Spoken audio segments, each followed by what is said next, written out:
r/AskReddit. What did you think you were really good at until you watched someone else do it? Ping pong. I've never lost to anyone I've ever met or any of my friends until one day I went to a ping pong club that met at a high school gym. The guy that managed the club was ex-Olympics and I couldn't score a single point on the worst player there. Painting. Fine art painting. Oils, acrylics, watercolors. Then my first child got accepted into art school and she can art circles around me now. I'm so proud I can't even be discouraged. I used to think I was pretty good at chess. Whenever I asked my friends to play after school I would always beat them. Then I actually joined in a chess club and never won a game again. My brother was pretty good at playing chess. Then he went to jail. Now he's the effing grand champion wizard of chess and he doesn't even try. Let's hope that he isn't the grand wizard of chess. Sports in general. I play ice hockey and sometimes I think I'm pretty good. Then a college player ought to show up and just knock my confidence levels way down. That reminds me of a time back in college when I was playing pickup football with some friends. Midway through our game some guy walks up and asks to play. Guy absolutely smoked us. No one could get a finger on him. Eventually he told us his name was Malcolm Williams. That really knocked me down a few pegs in my football confidence. The same exact thing happened to me once but instead of football it was basketball. And instead of Malcolm Williams it was just my friend Caleb and it turned out he was good at basketball and we weren't. I thought I was really good at F up my life. Then I found Reddit. Smash Brothers Melee in the pre-internet, pre-online Smash I should say, days. I'm pretty good at the game for the normal person and could easily beat all my friends as Samus without trying. I talked myself up so much and was all oh man I'm so good at this game. Until a buddy of mine ended up meeting through another friend a ranked Smash player. Not even a high ranked player. Just some guy who was kinda sorta good. Yay well holy shit. He beat me down without breaking a sweat. It wasn't even a close match at all. None of the matches we played were. It was that day I learned there are two levels of experience for fighting games. Normal, casual and pro. Programming. I used to think that I could lift things on my back all day every day. I could carry furnitures like bookshelves, drawers, and single couches regardless how heavy they were. I walk while carrying them on my back as long as I needed to. Until I went to the gym and see all these ripped people weightlifting the dumbbells that I reckon were 5 times the weight of the stuff I was carrying. I then had a hernia repaired due to piggybacking an ex-girlfriend too many times. Shocking thing. In your defense, exes carry a lot of baggage with them. When I interviewed for my current job at an aerospace firm, the 3 interviewers asked me to work at a whiteboard while describing my research. My research involved laser physics, and while starting to draw I tried to gauge their knowledge level, and being kinda nervous I asked do you guys know lasers? They just looked at me and said yeah, so I kept going. Unbeknownst to me, one of them was a laser physics PhD with 20 years of high energy laser experience. One of them was chief space systems architect at the company that specialized in ground to space laser communication systems, and the other. Months later, I was working on a project for the laser communications guy, who was basically giving me a crash course on atmospheric optics, and I started laughing because I remembered the time I asked him do you know lasers? Running. You think you'll be okay until the kids in track start jogging running. Oh yeah I went for a light jog this morning oh cool me too yeah just a short 8 mile at a 7 minute per mile pace. I figured I'd take a break today. What's about you? Oh yeah anyway about this project. Gaming.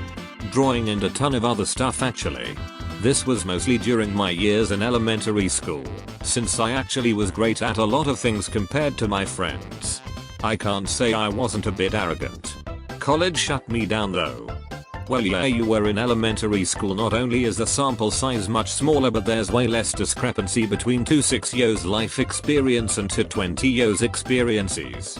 I see people say things like, I was so gifted in elementary school but later as a teenager my anxiety. Yeah, no, you didn't prove anything in elementary school except you weren't mentally handicapped and were an average functioning kid. People get this falsely inflated sense of skill in elementary school because they see disadvantaged kids around them or have parents who preach how special and uniquely talented they are, and the kid grows complacent because of it. Truly extraordinary individuals typically emerge much later in life after they decided to seriously pursue a skill and have had that commitment tested by a myriad of obstacles. There's no shame in being average and remarkable. Success, typically, requires great effort.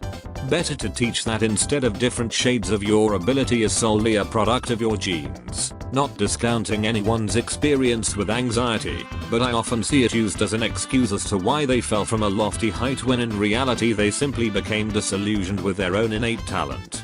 Edit. Many thanks for the gold, kind stranger. I hope everyone reading this continues to overcome the obstacles they face. Playing an instrument. I hear you. I'm a drummer and play in a couple of bands and like to think I'm decent at it. But there's always that 9-year-old Asian kid. Remember, you'll always be the best one for your friends and family. What if you belong to an Asian family? Then your 9-year-old cousin is better than you. School in general.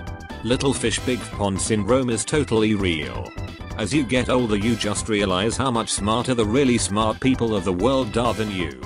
Hell, I'm in med school right now, and some of these people are just fucking genius. That exam you studied all week for and barely passed? A third of the class just knows it all somehow. The biggest tip I can give anyone for their education is to find the smart kids, study with them, and watch and learn. My dad has one bachelor's degree and works in a field where it's very common to have a doctorate. He's worked his ass off to get where he is, and had a fair bit of luck along the way. He's frequently the least educated person in a meeting by multiple degrees, and he's learned so much by emulating these incredibly brilliant people.